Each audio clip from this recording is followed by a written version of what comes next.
Hi, this is Dr. Pratiksha Yelne, Director of Vasuram Clinic, Unit of Spine Disorder, Cosmetology and Stress Management. आज हम आहार के विषय में और ज़्यादा जानकारी लेते हैं। देखते हैं कि आहार को किस क्रम से खाना चाहिए। जैसे थाली में खाना परोसा जाता है, तो खाना परोसने के बाद आपने कौन से क्रम से कौन सा रस, मतलब जिस द्रव्य का जो भी रस होता है उसे कौन से क्रम से लेना चाहिए, ये हम आज जानेंगे। तो किसी भी द्रव्य के या फिर कोई भी खाने की चीज़ों के जो रस होते हैं वो 6 प्रकार के होते हैं। आयुर्वेदा के हिसाब से मधुर, अम्ल, लवण, कटु, तिक्त, कषाय, ऐसे रस होते हैं और इनका लेने का क्रम भी इसी तरह है। जैसे भोजन को एक थाली में परोसा जाता है तो इनके लेने का क्रम होता है, सबसे पहले हम मधुर रस का सेवन करेंगे। मधुर रस यानी मीठी चीज़ें, जो भी मीठी चीज़ें आपकी थाली में है उसका सेवन सबसे पहले करना है। उसके बाद आता है अम्ल चीज़ें। अम्ल चीज़ें यानी खट्टी चीज़ें, जो भी खट्टी चीज़ें आपकी थाली में है उसका सेवन आप मधुर रस के बाद करेंगे।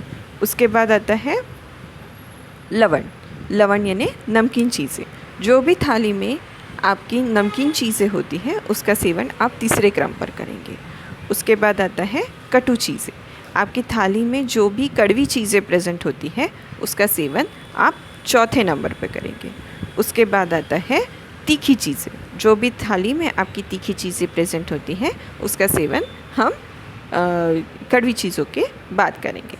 बाद में आता है कसेली चीज़ें। कसेली चीज़ें यानी तुरटी वगैरह जिसको बोलते हैं या फिर एलम बोलते हैं, ये टेस्ट में थोड़ी तुरट होती है यानी कसेली होती है, तो ऐसी चीज़ों का सेवन हम सबसे आखिरी में करेंगे। अगर हम इस क्रम से भोजन करते हैं तो हमारी पाचन संस्थान और खाना पचने में भी बहुत बहुत बहुत आसानी जाती है। इस तरह से आप भोजन का सेवन इस क्रम से करेंगे। सबसे पहले मीठा, फिर अम्ल चीज़ें यानी खट्टी चीज़ें, बाद में लवण यानी नमकीन चीज़ें, बाद में कटु यानी कड़वी चीज़ें, बाद में तिक्त यानी तीखी चीज़ें और सबसे आखिरी में कसेली चीज़। आंवला जो है वो कभी भी खाया आपने तो भी चलेगा, और आंवला एक ऐसी चीज़ है जिसको आप कोई भी फॉर्म में ट्रांसफॉर्म करेंगे तो भी उसका जो घटक है वो कभी भी चेंज नहीं होता। इसलिए आंवला ये सबसे गुणकारी और सबसे अच्छा द्रव्य है खाने के लिए। उसके बाद आती है आपकी आहार की मात्रा। आपको आहार कितना लेना चाहिए, कैसा लेना चाहिए। जैसे हमारा पेट होता है जिसको आमाशय बोला जाता है, स्टमक बोलते हैं इंग्लिश में। तो स्टमक के हम 4 भाग करेंगे। स्टमक के 4 भाग किए जाते हैं, उसमें से हम 2 भाग अन्न को देंगे। जब भी हम अन्न खाते हैं उसमें से 2 भाग अन्न को देना है, 1 भाग जो है वो पानी को देना है और 1 भाग जो है वो आपको खाली रखना है ताकि वायु को स्पेस मिले।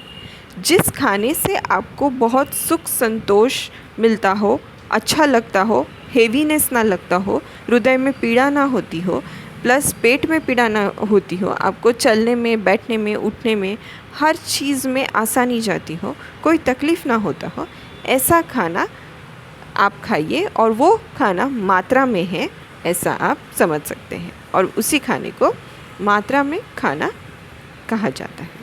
उसके बाद आपके भोजन करने का काल क्या होना चाहिए। जनरली अभी के लाइफस्टाइल के हिसाब से आपको नाश्ता, लंच और डिनर इस हिसाब से रहना चाहिए, पर अगर आयुर्वेदा के हिसाब से आप जाते हैं तो सुबह में 10 से 12 और शाम को 7 से 9 इसके दरमियान आपको खाना खाना है, ऐसा बताया गया है।